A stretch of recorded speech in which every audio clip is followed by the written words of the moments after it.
That's bad. But offering payment for information on sightings of conservative justices takes this to a new level.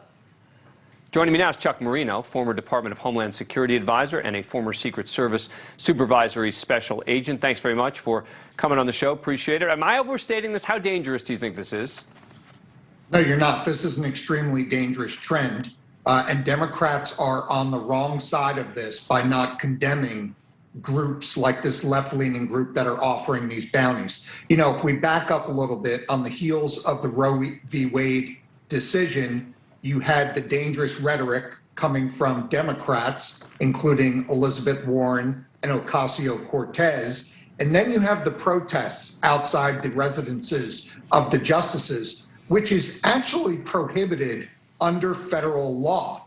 And yet we haven't heard from DOJ or Merrick Garland about enforcing that statute. And the contradictory thing about this, Dan, is that the justices are being protected by the U.S. Marshal Service, who fall under the Department of Justice. So you would think that the Department of Justice would want to make one of their own agencies' important missions easier, but that hasn't been the case. I mean, and look, the problem is there are those of us who are, just looking to play it straight, where I say some of the rhetoric that happened on January 6th is part of what led to what happened. It was dangerous rhetoric, right. Dangerous stuff. I'm not saying it's apples to apples, but I am saying that in the environment that we live in right now, doing things like bounties to identify where justices are is going to end up getting someone hurt if people start taking it seriously. I mean, and I think that's the concern. The concern is not the quote-unquote protests.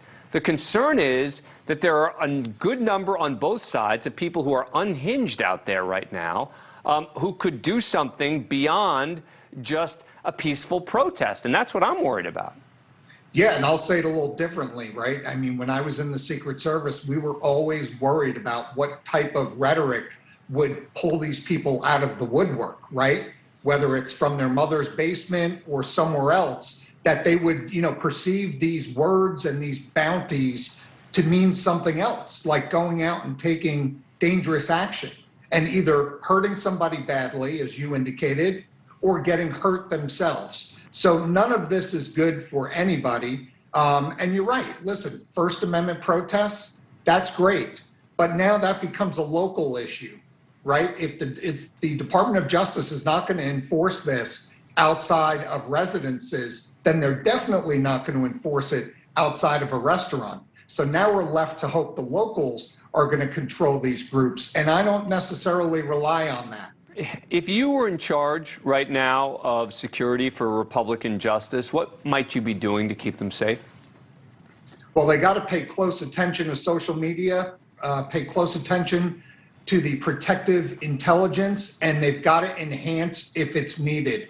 This is no joke. If you're going to do protection, you've got to do it 100% correctly, and the resources have to be there. Now, we know President Biden just signed the Supreme Court protection bill that was delayed by Speaker Pelosi and Ocasio-Cortez. They dragged their heels on this, and it now formalized the protection, not just for the justices, but also for their family members. So we're not just talking about the justices here, Dan, being put in dangerous situation. We're talking about spouses and children. Absolutely. I got to tell you, I am just as, if not more concerned about the neighbors, about the family members, et cetera, of these justices. And again, it's not just that someone is going to be out there as an assassin, right?